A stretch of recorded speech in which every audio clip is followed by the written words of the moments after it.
So hey gang, this is Mark Rubin here, back again with Bloviations, Tall Tales, and Stories from the Road. Some of it true and hopefully most of it entertaining. We're continuing with our stories about the great San Antonio accordion master Santiago Jimenez and my life as his bassist. In our last episode, I talked about how I ended up recording with him, and then the first time I came down to work with him at the old folks dance at the Royal Palace Ballroom on the southwest side of San Antonio. I mentioned that there were a whole lot of people in there, and most of them were these older couples. Now, I'd helped him set up his sound system, and I'd set up the drums with him, and I'd set up the bass amp, but I neglected to bring my instrument in before the crowd was there, and so this was going to be a little tough. So I go out to my car, and I pick up my bass, and I have to, as I come in, it's really packed, so I'm having to like, excuse me, perdóname, so I'm trying to get through the crowd, and people are there just looking at me. Who is this big gaucho with this, or bolillo, as they were calling me, a half-baked piece of bread is kind of a pejorative for white folks in San Antonio, half-baked, if you know what I mean. So I kind of gently part my way through the crowd, and then suddenly there's this guy standing right in front of me, and he won't pass, and he goes, hey man, you know what, anybody can play one of those basses. I said, really? Yeah, man, anybody can play a big bass like that, but I tell you what, takes a real son of a bitch to carry it around. Okay, so at least I knew I was getting, somewhere with these folks. They were, in fact, very happy to see it. In fact, they were completely charmed by two things. That number one, they got to hear that great old San Antonio sound. They got to hear the Tololoche once again. But what really freaked them out is that there was a gabacho. There was a white boy, and not just a white boy, but a younger white boy, who had come down and took the time and effort and energy to learn the San Antonio sound, and was there with Santiago.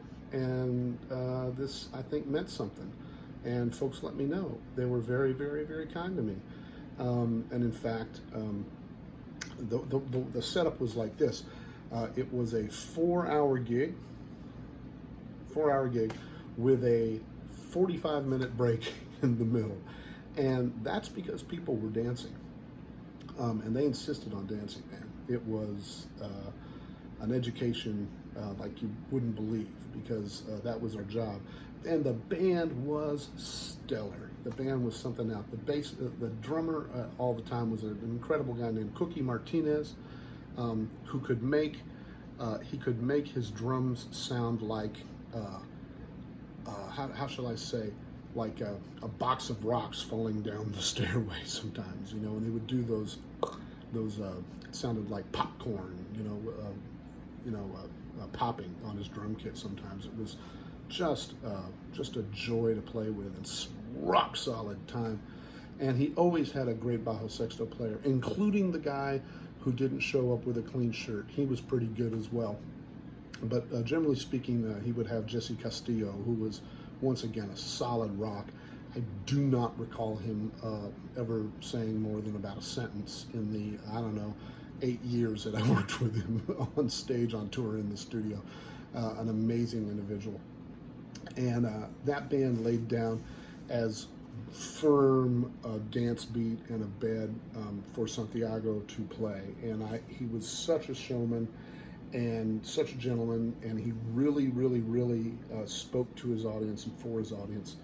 And it was just a lesson. It was a masterclass lesson in how to work a crowd, how to play the proper tempos for dance beats, and where to, what dance tunes to play. It was something else. The food there, on top of it, $1 per gordita, was pretty happening. There's nothing like a gordita. If you don't know what that is, it's basically a lard cookie stuffed with, it's a corn, it's like a big corn thing, just stuffed with stuff thrown in the fat, and then put it in your mouth for $1. Yeah, gained a little bit of weight doing that. But as it turned out, I also at the time knew the folks at a record label up in Austin, Texas called Watermelon Records. And I made them aware that Santiago was still playing. At that time, he had released a couple records on our Hooli Records, who were reissuing some of his cassettes. And but they had kind of parted ways for one reason or another. And he was kind of at liberty at the time.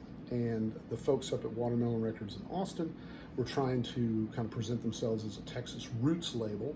And it looked like a really good fit, like that we could maybe release some of Santiago's material. And as it turns out, he had one of those cassettes before I met him. And then he had the cassette that I had played on. And so he had 20 tunes free and clear, ready to go. And they signed a record deal. They signed a 3-album record deal with Watermelon Records.